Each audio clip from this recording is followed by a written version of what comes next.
You can get your Nintendo figures at Big Bad Toy Store at the link in the description down below.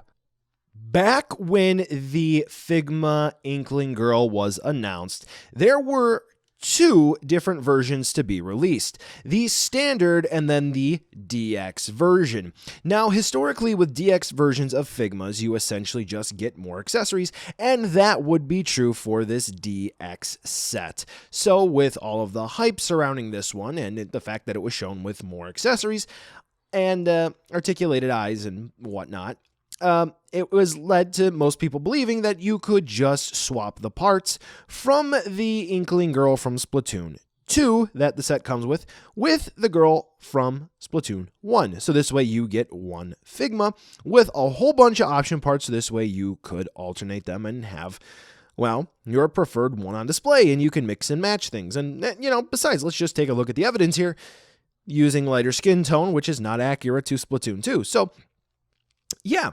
There were a lot of folks who had this belief. There were. I know. I saw discussions about it. So when my order came in and I opened up my box,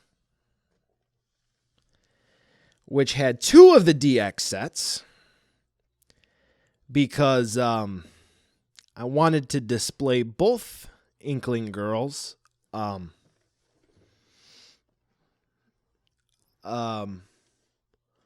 Oh boy. Oh boy. Imagine what I said when I saw that. Yep. Yeah, I'm a bit of an idiot. Pokemon, Kaiju, Dragon Ball, and more. It's Steven's Toy Reviews. Hello there, collectors. Steven here, and I am bringing you yet another Figma review. We're going back into the Nintendo realm here with a review of the Figma Splatoon Girl DX Edition, which features an Inkling Girl from Splatoon and Splatoon 2. That's right, you get two figures in the box, not just one.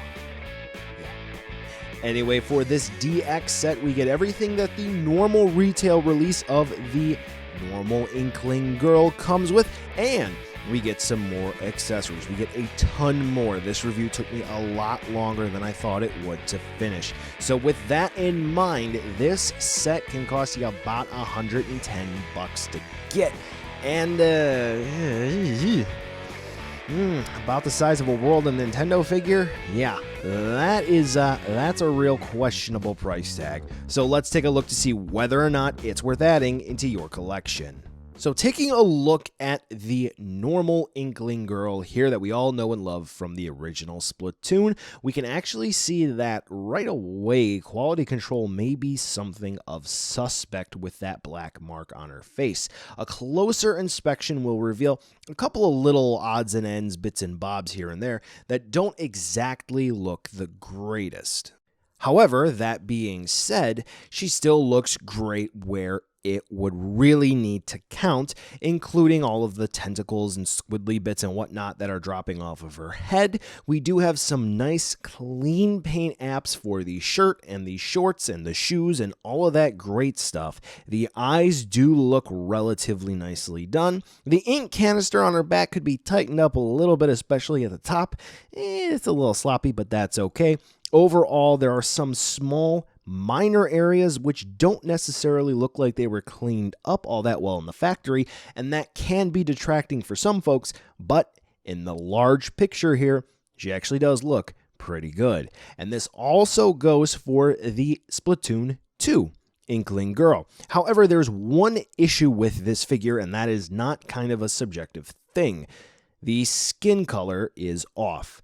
They kind of just went the most affordable route here, and they just used the same skin tone as the Splatoon 1 Inkling Girl. So Splatoon 2 Inkling, she's supposed to have a darker skin color, so yeah, whatever. Anyway, for Splatoon 2 here, she does look nice, completely new sculpt in some areas, including the ink canister on the back. We do have a different hair sculpt. Now, some folks were worried about the eyes, being that they're orange instead of pink, but if you actually take a look at the box art for Splatoon 2, they are indeed accurate. The overall mesh for these shoes looks nice as well, and the paint application I feel on the Splatoon 2 Inkling is a little better than 1. And as you're going to see throughout this review, I do prefer the Splatoon 2 Inkling over the Splatoon 1. So overall, they do look nice, though quality control could have been tightened up. All right, for articulation, both the Splatoon 1 and Splatoon 2 Inkling girls are going to have pretty much the same. The only difference is that you're going to have like the little squiddly bits. They're going to be a little bit different, so that's going to change up the range of movement a bit. And there are going to be slight changes to the joints, like the swivel here is a bit different on that one, just the overall design of it. But realistically speaking, the articulation is going to be the same. So what do we have here? Well, the head plugs into the neck with a swivel. So we do have this peg here, so that just plugs into the neck. We get a swivel, we get a hinge movement forward and back there, and then there's a ball joint where it plugs into the head. So we get a pretty decent range of movement, but unfortunately here on this one, we do have some squiddly bits that as you're moving the head around, it is going to block the movement. We do also have a little bit of, tentacles back here that do prevent her from looking all the way up. Kind of the same on the Splatoon 2 version, so do keep that in mind. Now, moving on down, we do actually have ball joints in the shoulders where they plug into the body. So this way we can spin the arms around, raise them up, lower them, all that fun stuff. And then we do have a hinge there as well. So this way we can move the arms forward and back. We can move them up and down. So all sorts of fun stuff. The arms can cross over about that far. Now that actually technically has a bicep swivel where that hinge plugs into the upper portion of the bicep. So yes, we do have a little bit of a bicep swivel action going on there. Now we do have one hinge for the elbow. It's going to be on a typical Figma style joint. So that means that we are also going to have a swivel there as well. So we have another swivel point there. Now for the wrists, same deal. We have a swivel where it plugs into the forearm, swivel where it plugs into the hand, and then a hinge. So this way you can move the hands around like that. But unfortunately, there's not a hinge in that direction. So you just got to be careful with how you are moving the arms overall. Now for the main body, now that's an issue I'm going to talk about. We just have a ball joint in the waist with a pull down. So this way you get a little bit more movement. And then when it's pushed in, yeah, not too much. So you're going to basically want to have it pulled down at all times. So as you can see there's a little bit of a ball joint action going on, and there's also a little cut in there, so this way we get even more movement. So that's great to see. Now we do have ball jointed hips. The legs go, out about that far, forward about that far, and back about that far. Now, this portion of the Inkling girl, if I can pop the leg off here. I don't know if it's going to cooperate with me right now. There we go. Is actually on a floating piece of kind of rubber. So on mine, this hip is super duper tight, and sometimes it makes it look like this whole pelvis area is thrown off. So sometimes I just have to disassemble it, and then, hey, everything is fine again. So nothing to worry about there. If that happens to you, just be careful with disassembly if that is a route you want to take, and just note that tight joints may cause some issues like that. So like I showed you, we do have a thigh swivel there, so that's good to see. We have another joint. The knees are going to be same as the elbows, so we do have a hinge there, as you can see, along with a swivel, so that's good. And then for the ankles, surprise, surprise, it's actually going to be the same thing. We do have a swivel where they plug into the leg, and then we do have a Figma style joint in there overall. So we do get a little bit of a hinge there and kind of ankle rocker movement. The shoe does unfortunately block the movement. We do also have a toe hinge like that. So this joint isn't broken. It just kind of looks like it. It's just that it is loose, so it likes to pop out. So that's an issue with the Splatoon 1 Inkling girl for me. Now we do have the canisters on their backs, which it's actually a Figma joint that plugs into the back, so you can definitely spin it around there. I'll even show you like that, see?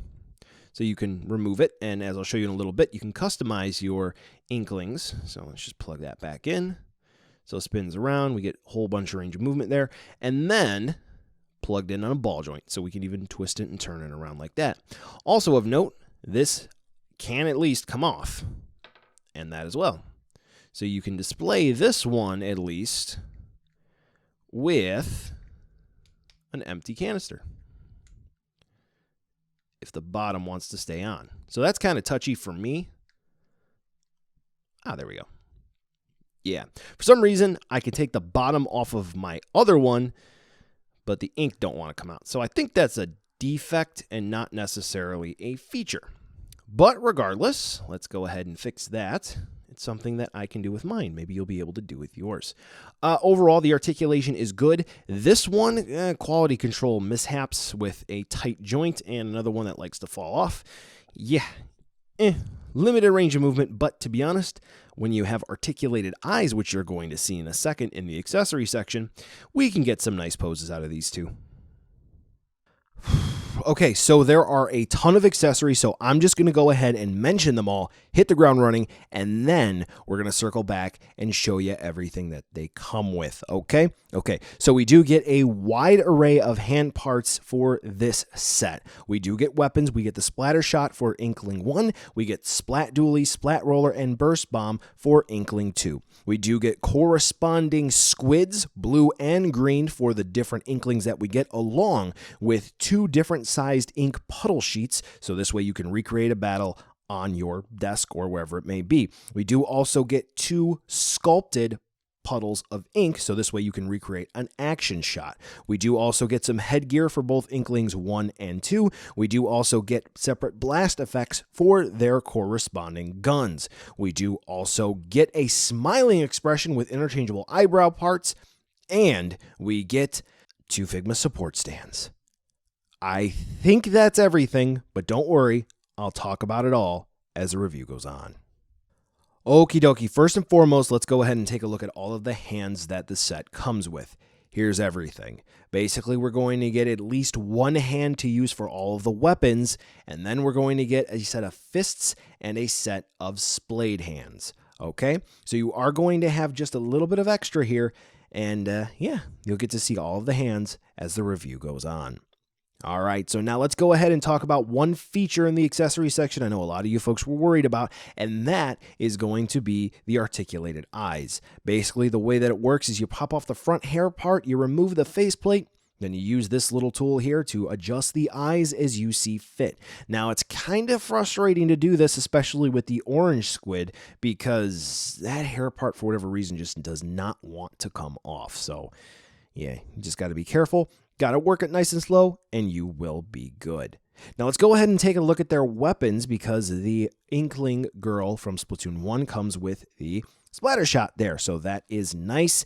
Paint application is a little pastelish, I got to be honest with you, but it does get the job done. And at a distance, hey, you know what? It don't look too bad. Now it does also come with a nice little ink squirting effect part, and mine has a hair sculpted in it. Yay. Now for the Splatoon 2 Inkling, we do get the Splat Dualies, which look nice as well. They're a bit frustrating to get into the hands. You know, if you don't get it right, they just kind of flip and flop and flounder all around. But once you do get them in, they are just fine and dandy. They do also come with an individual ink effect part for both of them. Yay. And they do look kind of nice. They are slightly off color, though, which I'm not that big of a fan of. Kind of disappointing there.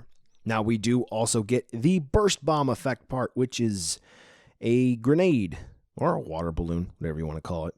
Yeah, the only issue there is that there's a seam that runs down it. Yeah, so it doesn't look 100% great, but hey, you know what? It does get the job done. Now, we do also have the Splat Roller, and by default, it comes all, what would that be? Unequipped here? Yeah, so then you just have to do a little bit of a transformation, which I'm kind of showing you here in reverse once the Inkling would have it equipped. But anyway, you basically just detach and then reattach parts based on the pre-sculpted slots.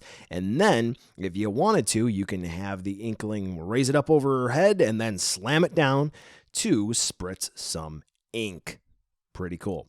Now, there is one hole in the roller, so this way you can use another Figma support stand to support it if you need it. Now, since we do have those little ink splashes, or whatever you prefer to call them, let's just take a quick look at them. They're pretty straightforward. All you basically have to do is plug the white peg into the bottom of the feet of the Inkling, and you are good to go. Do keep in mind that this is not going to be a display base like some of the old Yamaguchi Revoltechs. This is going to be more so an extra instead of an actual support stand.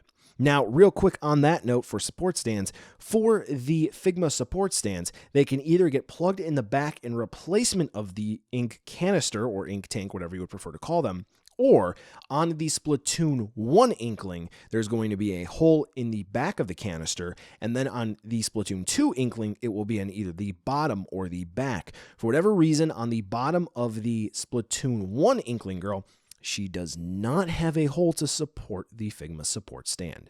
Don't know why. Now let's go ahead and take a quick look at the headgear, and the Splatoon 1 girl comes with the studio headphones. Paint application is, well, it could be a little better. The masking job wasn't necessarily that great, but what's great about this is that you get 2 different earmuff sets, so this way you can have it for the Splatoon 1 or Splatoon 2 Inkling girl. Now, speaking of Splatoon 2, we get some nice head equipment for that one. So we get the King Flip mesh hat, and then we get the knitted hat. Now the way that it works here is that you actually have to slide off the front hair part and use this little plastic tab, and you slide it in between the 2 pieces there, that little hole. You slide the hair part back on, and then you just have to play a game of blindly sticking the tab into the hat. Yep. So you get 2 of these little tabs, so this way if you end up bending one of them and breaking it, you're good. Yep. Does not work too well. But, I mean, once it actually works, it does work well. But it is pretty frustrating to get it right. Yeah, both of the hats work the same way, but thankfully the hats look nice, and the different mesh and the knitting patterns, they look fantastic, almost as if they were in fact real. Now, something else that goes along with both of these Inkling girls is that they are going to share one smiling expression part that you've already seen. And you obviously know how to swap out face parts for Figma, so I'm not going to show you that. But what I am going to show you is that you do actually get an alternate eyebrow part that is going to be swappable from inside the faceplate. So don't lose that pink and or orange extra piece of plastic that came in the box. Now in the DX set, we do get a couple of little ink puddles that are going to be on plastic sheets. Now what these are good for is you can set them up on your display shelf or on your review table and make it look like the Inklings have already gone to battle and there's ink all over the field. Now for 2 of them, we get one that is mainly orange with 2 blue spots, and then there's vice versa, and then we get them with one where green is the main and pink is going to be the small ones, and then vice versa. The issue here is that the pink is closer to a red than it's going to be the pink for the Inkling, so it's a little in between there. So yeah, they unfortunately don't actually stick to anything. There's no adhesive backing, so you're just going to have to be creative with where you place them. You've already seen me use them so far in the review, so you can get an idea of how you use them. Now, what's another good way to use them is alongside the squids that you're going to get for the opposing team, blue and green. Now, the squids are actually executed rather well. For the blue one, the paint application is kept to a minimum, but where there is paint, it actually does look rather nice. The issue that both of these have is that there's going to be a seam in the back where the back of the squid was connected to make it whole. So it's a little off. Now for the green one, this is more of an exemplary figure here because you can actually see the difference from the ink that the squid is making, and then there's also a little bit of blue shading to it. So that looks great as well. Something to keep in mind is that though these are both the same sculpt, just repainted, the green one, for whatever reason, does not sit flat for me, but it's essentially a non-issue. Okay, so I think that is everything for this set. Wow, that's a lot of talking. So much to go over. So overall, for the accessories that we get for the DX set, yes, we do get a whole lot, but I really do feel like overall the accessory count is aimed more so, at least coloration-wise, towards the Inkling from Splatoon 2 instead of Splatoon. For an example, if you take a look at the majority of the weapons, they're pink. So, yeah. Why couldn't we get another orange weapon? Huh? Yeah. But you can still create a fantastic display with what you get in this set. But you know I got more effect parts for you if you do need them. Now we're going to go ahead and move on over to a size comparison for you with the Inkling boy from the World of Nintendo line, and that's not because I'm going to reuse these size comparison pictures for that review, not at all. So as you can see here, yes, they fit in really well with the World of Nintendo stuff previously released, so you're going to be fine there, but they also work well with your previously established Super Smash Bros. Shelf, because let's be honest, that's probably why you're going to be picking up the DX set. Yeah. Oh, one more thing. Since Figmas kind of use one sort of interchangeable joint, you can customize these as much as you would like. So don't be afraid to mix and match parts. Yes, you can pop Figma joints on and swap limbs. Fun. So buy now, skip, or wait for a deal. Overall, I do think that both the standalone Figma Inkling Girl and the DX set are a little overpriced.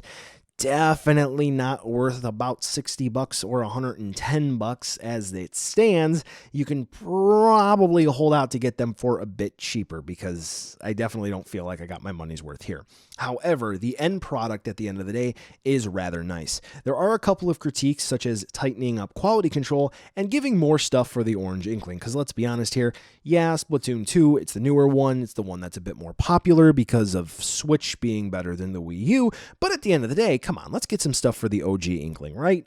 Right. So, if you're looking to get this set, yes, you will be pleased with everything that you get. This review took me way longer than it needed to because of so many things that came in this set, and the fact that you have articulated eyes, you get so many different weapons that you can create and customize your blah, blah, blah, blah, blah. You're not even watching probably by this point. So, overall, good. The pink Inkling is better than the orange one. Yeah. If you like it, go ahead and give it a purchase. Just get it for cheap. Well, collectors, that brings us to the end of the video today, and I just wanted to take a second to thank you so much for watching. Now, you've heard a lot from me. I'd like to hear a little bit from you. Drop in the comments down below whether or not you liked it, you hated it, or maybe you were somewhere in between. I also want to take an extra second here for a nice, humongous thank you to all the patrons for SDR over the last month who have really helped the channel grow into what it can be today. So to all of you, 2 big thumbs up. Thank you very much. And now the end card should be popping up, which will give you a few clickable links, like maybe to subscribe or head on over to my Patreon, or some short URLs like to my social media or to my Teespring store. There's also a video I hand-selected for you, so if you want to watch another STR video, I hand-selected some good content for you to watch, so definitely check out that video. Thank you again so much for watching, and I'll catch ya in the next video.